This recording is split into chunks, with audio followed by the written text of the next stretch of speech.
I wanted to share my recent experience with my dog back in July. Let me see, on the 22nd,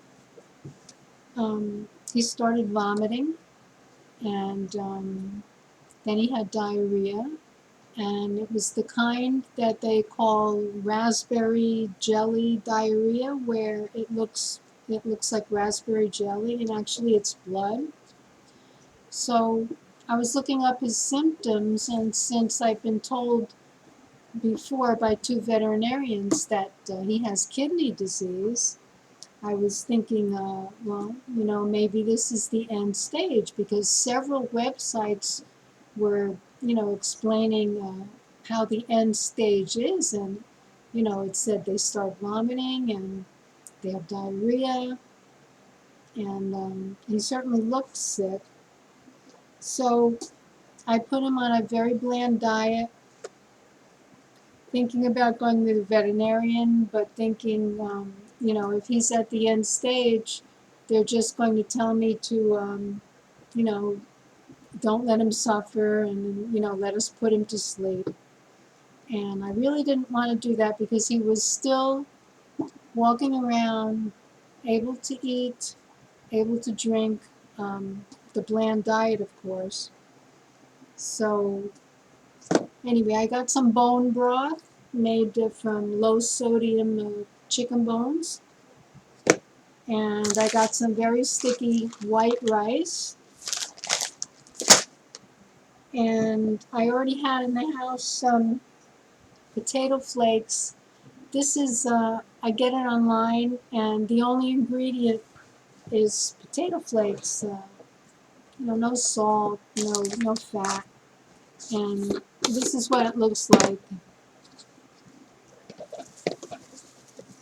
See, and you could just mix it with water. It's actually very good. I eat this sometimes, mix it with soy milk, etc.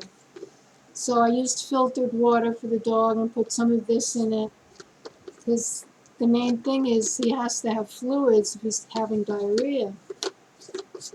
I'd also soak some of the cooked rice in filtered water, and then, drain out the water so he could, drink this. Everything had to be very gentle. So he has long fur. So every time he had this diarrhea, although he did go outside, it would stick to his fur. So all of a sudden I see these all over the floor, these little islands of diarrhea, and they were because it was sticking to his fur. So several times, usually daily, I had to take him outside and hose him off. I just couldn't get it off by trying to wipe it with a paper towel. So, it's hot weather, so he was hosed off. He was nice and cool. He was clean. And then I decided, well, this is silly. Let me just trim his fur in that area so it doesn't stick so much. That didn't help. It was still sticking on his fur. So this was going on for several days. I'm looking at my calendar here.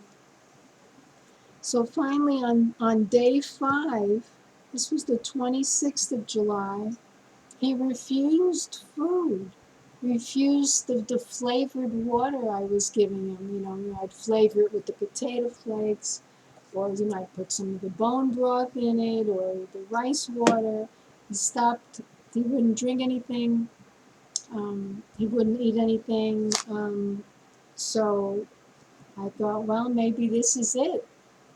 Why should I take him to the vet? Plus, during these COVID-19 times, my veterinarian is not letting me, the owner of the animal, go into the examining room. Can you imagine in his condition? And plus, I didn't think he was well enough to even travel to the vet.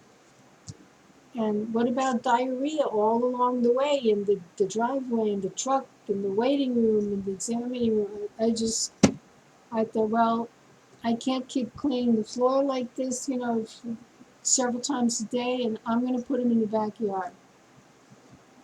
So I did that, and for a long time he stood near the door in the patio, just, looking up at the window and hoping I would let him back in. And then he gave up, and he walked around the house. He found a little shady spot, and he dug a little, depression in the soil for himself, and he sat there. He just sat there. And so I'd keep going out and visiting him. And then later in the afternoon, I sat there with him. I sat on a little stool. And then I thought, well, let me try the flavored water again. So I did, and he actually drank something. So he went most of that day, it was day 5, without any food or water, and then he drank something in the afternoon, and I was so happy.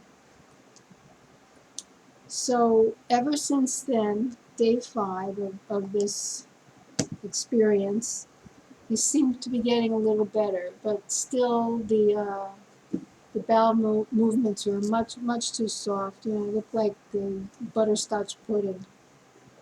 So he got back into the routine of the eating the rice, and then the rice water mixed with the bone broth. And today, for the first time, he finally had a normal bowel movement. I took pictures of it. It was like the happiest sight for me.